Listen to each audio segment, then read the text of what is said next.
fardatti hin fe'anii jedhan. Because asitti haasaa oollee fi asitti bookkisaa oollee fi wanni jijjiiru hin jiru. At the end of the day, viidiyoo kana dhageettanii yoo manatti galtan waa haa gootanii barbaada. Yeroo mara iyyuu hawwiin kiyya waan goonu keessatti waan tokko keessaa argachuu qabna. So viidiyoon kun illee akkasuma laallatee jechuudha. Amma olaallee jedhu dhaamsinaan jedhanii miidiyaan martinuu waa'ee warra Tigraay irraa haasaa xiinxalli marti waa'ee Tigraay irra jedha. What about us? What about keenya kana ani barka raajin ta'ee jedhu ifama naagata bilisummaa tanuma hawwina garuu hangam keenyatu waa godhaa jira hangam keenyatu because kaatu qaba ka loluu qaba ka dubbatu qaba ka barreessu qaba oromummaa irratti jechuudha yeroo baay'ee deebi'ee dubbadheen jedha qabsoo kana kan itti seennee fi digrii ittiin argannee barumsatti argannee osoo hin ta'in maatiirraa nutti dhufteeti maatiin keenya itti hidhamee itti du'ee gabrummaa kana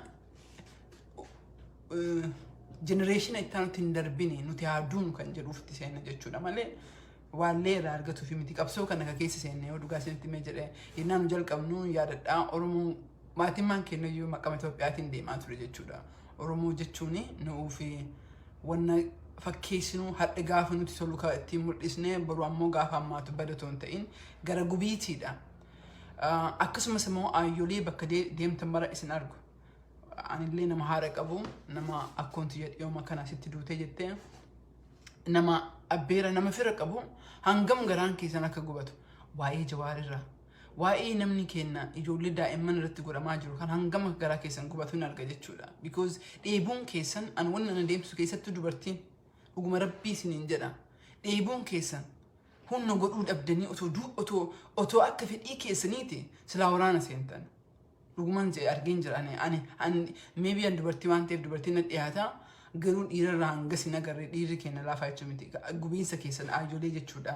Ani haatitti jechuu gaafa miidiyaarraa na dhabdu na bibilteetiin ana yaaddee otoo hin ta'in waan Oromoo eessa geessite ka jiru na gaafatti jechuudha. So gubiitii saniin dubbadha bilisummaa ta'inna hawwii afaanii qofa otoo hin ta'in harkaan maal godhaa jirra dhugaa qabna haqa qabna haqa irratti falmaa jirra waan keenya irratti falmaa jirra. Biyya kana keessa ta'inaan yeroo baay'ee biyya kanaa fi biyya saniif illee dalagaan jira. Maal isinitti fakkaata namni keenya biyya keenyaatti ilma fi gabbaruu hin dhiisne. Durirraayyuu jalqabee jechuudha. Ilmaan teennallee itti gabbarree qabsoo tana biyya alaa kanatti illee ammoo mallaqa keenyaa fi jiruu keenya itti gabbaraa jirra. So jijjiiramaa nam fiduu barbaadu tokko yoo jiraatee jedhisii galee wanna gabbarru kana wanna goonu kana galmaan gahuu qaba waa jijjiiramuu qaba bara marayyuu sigalee imimmaan naachaa ta'uun qabu boo'ichi keenya sigalee asumaa odeessinaa asumaa bokkisnaa otoo hin ta'in maal isin jijjiira amma advocacy irratti baay'ee dalagaan ture wannaan isa irratti yeroo kiyya fixee fi isinitti himuu danda'a jechuudha amma immoo karaa sigalnee gara manaa deebi'uu qabna mana jechuun maalidha hojii keenya karaa deebisuu qabna dhiiroo asamma kana laalaa jettan nama 646 waa tokko yoo gootanii jettan guddaadha rabbiin kan badhaase waan tokko lakkoofsa keenya fayyadamneetiin dubbiin teenya dhagahamuu qabdi kara maraanu jechuu kiyya so kana walitti hidhateetiin kun beektota teenyaaf illee dhaamsa jechuudha warra social media irratti illee dubbataa jirtanii fi kana at the end of the day bari qabsoon kun kadii nurra jalqabee jira har'allee koololaa jiru bakka isin hunduun beektan sometimes common sense jedhee waan darbu keessaa tokko isinitti mee jedhu allaatti maraa oolii duuti sii lafumaa jedhe waldhabbiin kara naannoo irra jiru kun at the end of the day eenyutu Oromoo bitaadha eenyutu Oromoo gabroomsaadha keenya ni qota aangoorran bahu akkuma sirraa haa caaluu jedhe si galee ergamuu malee nuti ergachuun beeknu ofiifuu ergamuu hin dadhabne jenne so kana beekaatiin yes oduun addunyaa akka jirtu kana yoo ta'u carraa arganne maratti ammoo waa'ee Oromoo irratti dubbachuu qabna waa'ee Oromoo irratti keessa galchuu qabna because asteenee ka haasofnuuf ka dubbannuuf ka mari'annuuf dhimma Oromoo taakkuu takka achisiisuuf because warra kaan yoo ta'e nama dhibba qaba. Ani yeroo baay'ee ka galaana nyaatu si galee biyya keessatti information nu kennaa jiran. Information amma naannoo Booranarra, information naannoo Gujiirra, information naannoo Harargeerra, Arsiirra hin jiru. Yes, amma ifama olii gad borcaa jira amma Yemen irratti isin dubbadha ijoollee Yemen na qunnamtan. Page tokko ka groupii keessatti uumnee jirne. Wanna caafi tuttuxanii namatti hin kennina maal jechuus ni barbaade. Nam tokko yoo du'e nam tokko yoo hidhame biyya keessa yoo ta'e biyya Yemen keessatti yoo du'e rakkoo keessatti yoo qabaate jedhee full information kenna. Because that's very important. Because capacity keenya guddaa miti qarqarsa keessan barbaanna. caalaa yoo jettanii yookiin ammoo aadam yoo jettanii aadam waggaa aganaa guyyaa akkanaa qabamee bakka kanatti hidhamee kan information kennitan gaafa daataa kennee jennu bu'aarra oolee jira. Isin ammoo yeroo baay'ee rakkoon kenna keessatti xiqqoomtu namni sagalee hagana ta'e no diteelii kennaa jechuu barbaadeetiin. Kanaafuu beektonni ta'e illee yoo dubbattu warri miidiyaa irra yoo dubbatan warri dhaggeeffatan dhaayyoleen illee warri biizinasii qabdan dubartiin dargaggoon sagalee qabsoo kana keessatti amma wanti goonni tokko yoo jiraate biyya alaatitti akka Oromoon sagalee argattu goone jenne. Mammaakni maal jedharee farda bishaan bira fidda malee bishaan obaasuu hin dandeettu jedha. Nutillee waa'ee Oromoo jijjiirama Itoophiyaa kana keessatti wanti nu gochuu dandeenyu qabsoo kana isintu beeka. Gabrummaa kana isintu miidhamee argaa jira. Nutillee gabrummaa agarree jirra. Atleast ammaaf irraa fagaannee jirra. Kanaafiyyuu jijjiirama dhufe kana nafxinyaa hamileen cabdi nafxinyaa addunyaan jibbitee jette kana keessatti gumaachi keessan maalidha ayyo. Gumaachi keessan dargaggoo warra barumsa keessatti biyya keessatti nama barsiisaa jirtan. Qotee bulaan kenna. Abbaan qabeenyaa kenna. Ila maal isinitti fakkaate? Anguma ji'ooti waggama kana keessatti qabeenya isinirraa fuudhanii waa isin godhaa jira argaa jirtan. Qabsoo Oromoo kanarratti gari tokko bilisoomee gari tokko hin hiyyoomatu yookiin hin gabroomu. Abbaa qabeenyaallee jechuudha. Aynoo mootummaa isin daawwataa jira. Garuu akka taanii qabsoo tana ofirraa gabrummaa tana ofirraa baasuu qabna. Kana jettuyyuu warri miidiyaa keessa jirtanii warri odeessanii kamaa Tigree odeessuu bikoos addunyaan guutuun ka jira odeessaa jirti. Wannan ana sirra taa'ee ka jira odeessuu ammoo laalte jette pireesii waan adda addaa barreessuun dhiisne bikoos addunyaa argartee jirti. Amma booda sii galee akka farda du'een tuminii jedhan fardi du'ee jira miti wanni Abiyyi kun wanni Itoophiyaa kun wanni Tigraay kun du'ee jira. Maal jechuu kiyya addunyaan beektee jirti jechuudha. Kanaafuu wanti irra deebinee asuma gaggalchinee kama du'e irratti mari'ataa osoo hin ta'in tooftaa irratti mari'atuu qabna. Jijjiirama irratti mari'atuu qabna. Maal godhaa jirti? Qeerroon Amboo maal godhaa jirti? Qeerroon Harargee maal godhaa jirti? Qotee bulaanoo maal godhaa jira? Akkamitti qabsoo kana bira jijjiiraa jira? Amma bakka mara irratti hin dhagahaa jira. Insulas sigalee Amaari naannoo keenya keessa jiru, nafxanyoon naannoo keenya keessa jiru, shakkii sodaa guddaa qaban. Waan bosona jiruun walitti qabatee jechuu asmaachas yoo dubbachuullee baay'ee jedhe. Kun ammoo hoo yaadattan taate aniyyuu dhageeffadhee jira. Yeroo lamaa sadii deebi'ee dhageeffadhee akkanaaf galu jedhee jechaadha. Tigraay keessatti bare yoo dhugaa dubbannee jirne waraanni mootummaa naannoo Tigraayiitiif TDF ofiin jedhamti waraanni naannoo Tigraayiitiif waraanni Abiyyi walitti dhukaasee waraana akkasitti injifatame no dippiloomaasiin du'ee kaafe immoo ummatatu akka jarri achi hin teenne keessa oogee jedhe. Kun waan Abiyyi mataa isaatii jedhe sigalee nyaata summiidhaan itti kennaa. Reeffa awwaalaa achitti namni akka boombiin du'u. Warra baakee noo bosona Oromiyaa keessatti maal godhaa jirtan qabsoo kanarratti? Boombii kam awwaalaa jirtan? Kam qalaa jirtan? Kam godhaa jirtan? Ani nama vaayilansii ta'e manuu miti garuu nama vaayilansii sitti dhufe vaayilansii ofirraa eeguun dirqama namaati. Dhaamsa kanan kan dubbadhaa jiruu fi akka maatii dabarsanii. Ayyoon ta'een ta bosona keessa jirtu. Yogguu mootummaan shororkeessaan kun naannoo keenya keessa deemee jedhu akkamitti xaxisnee jenna. Sigilee dhugaa hin qabna. Dhugaa qabnu kan addunyaan nu agartee jirti. Aynoo waggaa 10 hadhaa Oromoon hin amne yoo jennu namni dhaga'uun hin jiru ture. Waggama hadhaa ta'uu dhugaa isinitti himnaa waan nan beekuuf isiniin jedha walgahii meeqarran taa'eetiin warri hadhaa amma Tigraay bo'ee jedhu Abiyyi kana bari bara Oromoodhaa bari inni Oromoodha jedhaa turanii dhiiroo. Kanaafiyyuu maal isin yaadachiisuu barbaade jijjiirama Tigraay irra dhufee kana qawween dhukaasaa warra dhufee miti. Jijjiirama uummanni Tigraay hin gabroomnu hin bitamnu jedhe. Ani waa'ee Tigraay haasawuun barbaadu, waa'ee keessan haasawuun barbaada ayyuu, waa'ee ijoollee Harargee haasawuun barbaada, waa'ee ijoollee Wallaggaa, waa'ee ijoollee Arsii haasawuun barbaada, kan Booranaa, kan hunda jechuudha. Maaliif nu keessatti yeroo mara gantuun miila gadi fageeffattee jirti. Ani na laaltanii adeemtanii barbaadu yeroo marayyuu. Galtanii itti yaaddanii ani maal godhe torbaan kana. Amma ani kaayyoon keenya ka godhaa jirru akka farda du'ee san sigalee addunyaatti himnee jira. Sun itti fufaa. Europe irratti illee nama hayar qaxarreetiin dalagaa jiran everyday. Kalee amma European Parliament keessatti nama lamatu bahee dubbatee jedhe. Samii irraa hin dhufne. Septemberii keessa immoo torbee dhuftu bireekiif deemanii Septemberii keessa haasaan hin dhufee jedha. Badhiisanii jiran. Mariin jiru kun nama mara akka maratuuf deemu shakkii nu ammoo hin dhiisnu. San yoon ta'in gabrummaa tan ammoo yeroo diinni keenya nahee ka hidda gaffakeeffate kun yeroo kana keessatti carraa guddaa qabdan dhiiroo. Oromoo rabbi waan nu badhaase yoo jiraate lakkoofsa. Haa duun haa banna.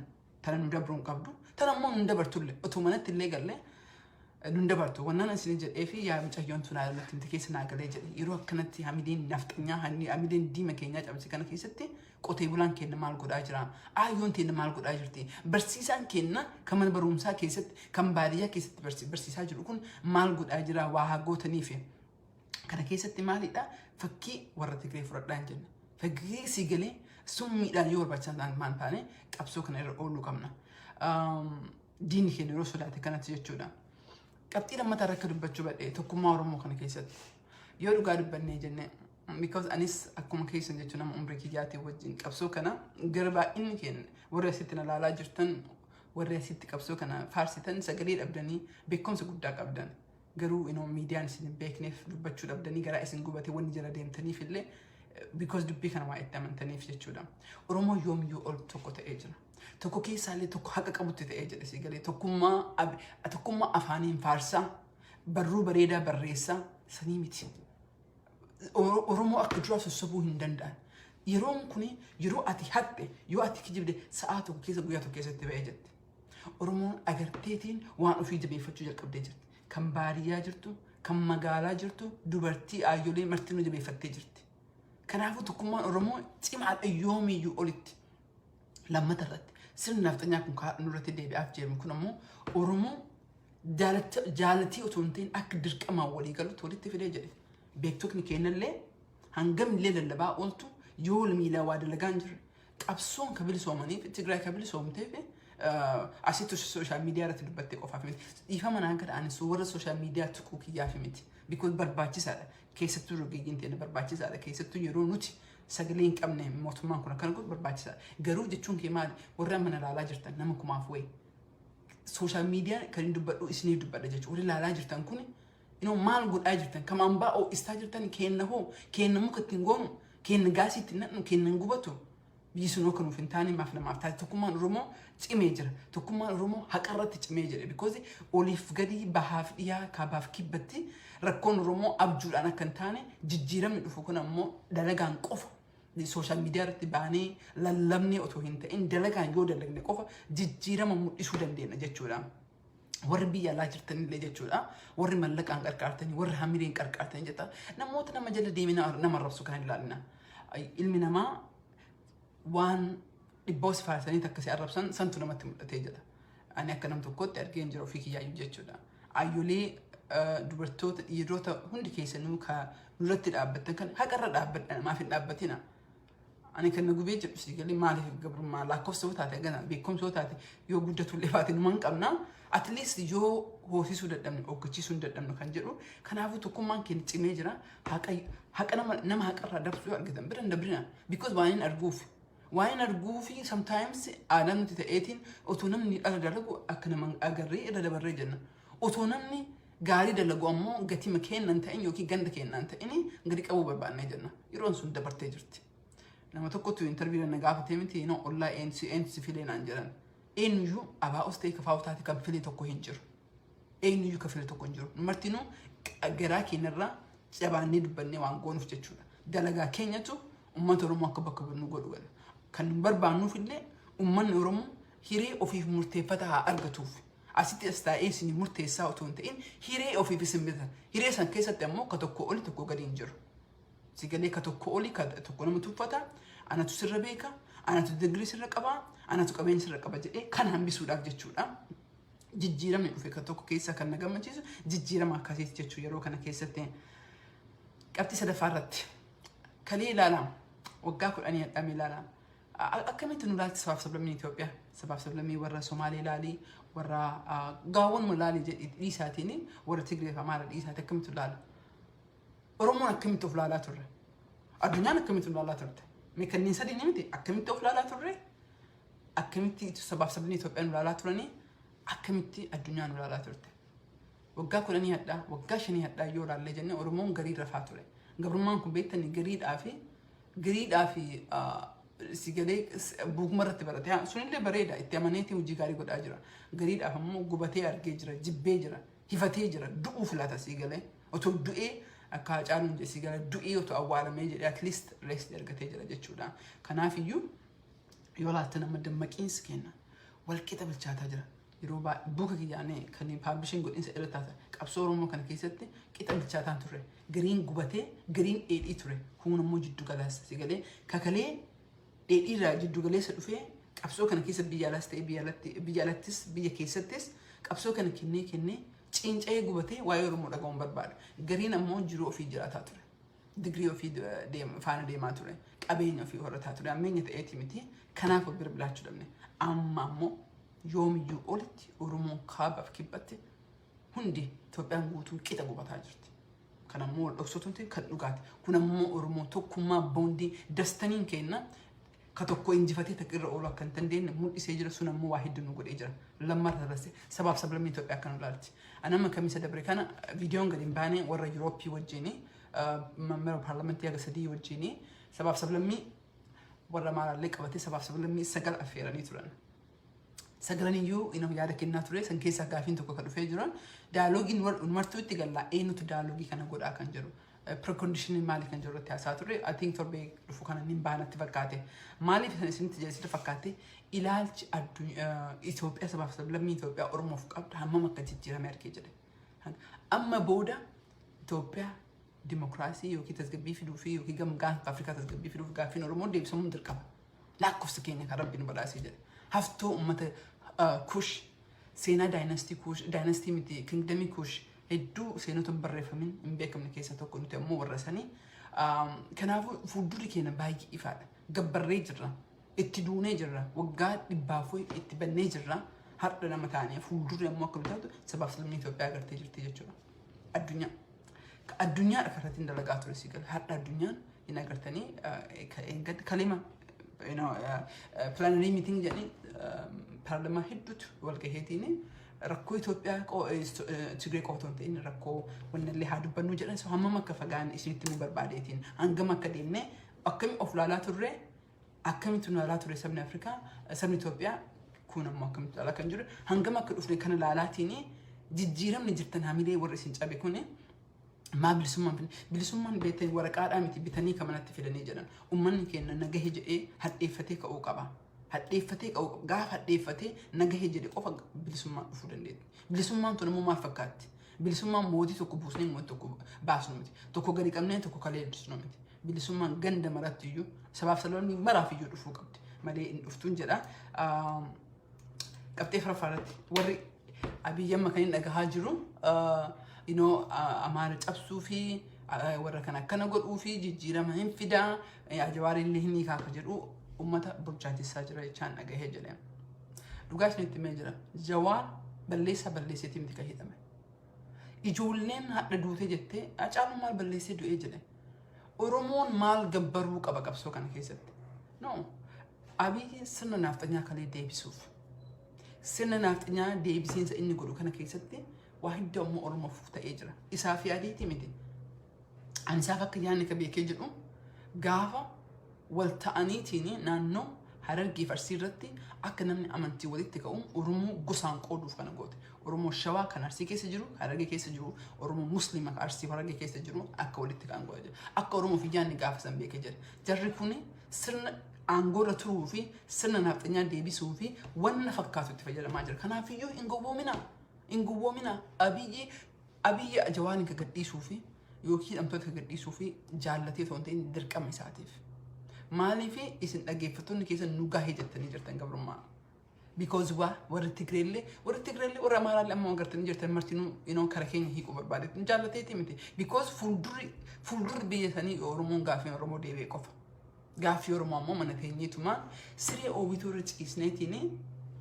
سيقولي أسمتيني توما هاسوتون تين دلقان توقف كابسون تين قافي كنا ما كقافة تمي وقاه جهي وقاه جالون مالتو إلا لو وقاه إيش وقاه عندي وقاه يجري بيتني وإن بوست على بيتني نما تفيدني متبلي سمان ومن يرمو في كوكا كم بيجلا جرولي وفي كوكا بعد جدا تقولما سيقولي أنا وجيك أبا أنا جا وجيك يديما أتي أمو أوفر ناقوتين انتاجو أنا جروكي يجرادا أتي نادو بسنا رميت ديمين انتاجو سيقولي أنا ما نبرومسا المكية ديجري أكفر ترجع إجراء المكان كيامو كبصور مرة عدون انتاجو سيقولي أنا مو ديجري كنا كبا أتوان بلاتيني فبيه بوشات انتاجو سيقولي وتصوبون انتاجو فكيسون انتاجو nama agartan dhugaa itti mudha jechuudha. Kanaafiyyuu Abiyyi ka godhaa jiru Abiyyi wanna Jawaariin hangammaa tursiisee hin jiru hidhamtoota mara hiikuu qaba akkasumas immoo warra mara wajjin warra terroristii ni jedhee yaada maqaa shaniitti kenne mara wajjin mari'achuun ammoo alternative miti.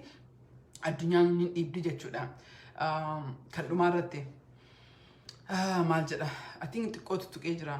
Garaagarummaa kennaa fi warra Tigree sigalee because wal gaafanne jedha akkamitti Tigreen bilisoomtee bilisoom dadhabne dhiiroo waliin sossobina walaa sossobnu sigalee Tigree maa mee wanti garaagarummaa kenna laala jarri bar harki umuramte jette ilmi namaa imaafee jedha urugaa isinitti mee jedha jechuudha onnaa Itoophiyaa keessatti harki jaraa Itoophiyaa umuramte ani waan Tigree xiqqeessu otoo hin ta'in jechuu kaffaltee jirti lammata irratti wanti jarri gahee jira wanta hamaadha akkasi Oromoo irratti hin geenne sadaffaa irratti wanti jarri gahee jedhee sabni biyyi sadii guutuu almost naannoo Ameerikaa fudhatetti so garaagarummaan kenna guddaadha sanii ol ammoo murannoo abbaa garaaf haadha garaa hangama akka keessa qaban bilisummaa dhandhamanii arganii jiran bilisummaa olaantummaa tan agartee akka biyya tokko wannuma TPLF jarallee mitee jirti uummata Itoophiyaa qofa otoo hin ta'in jarallee mitee jirti garuu hoo qabeenyaan haamiitu malee bilisummaa dhandhamanii argina. Nuti ammoo katti dhalanne gabrummaadha.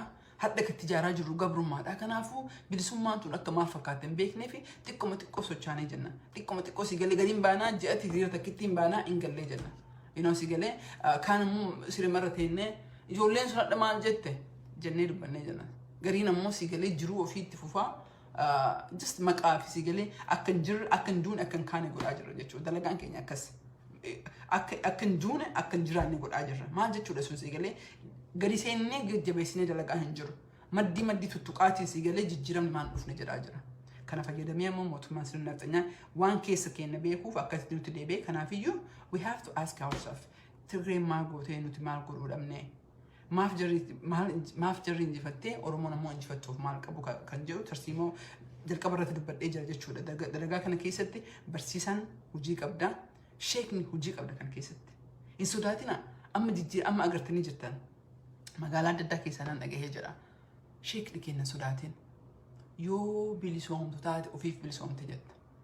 Yoo duute abboon maal jiraattee jirtaa miti dhiifama naagati.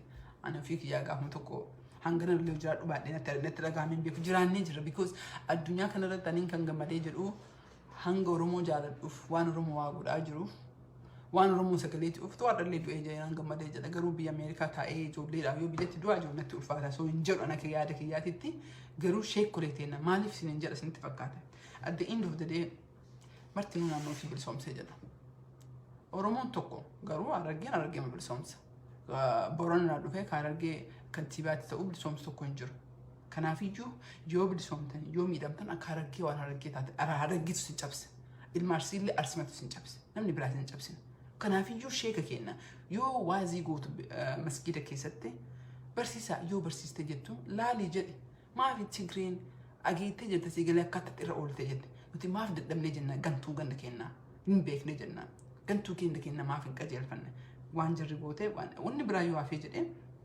fakkii jaraatti fayyadamnee irra ooluu qabnaa jechuudha. Boo'uu hin dandeenyu yeroo mara boo'ichi gahaa miti.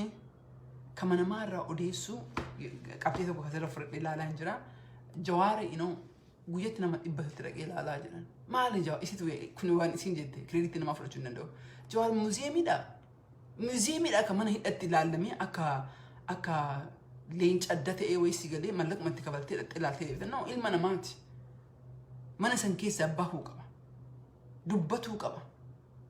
Mirga isaa eeggamuufi qaba.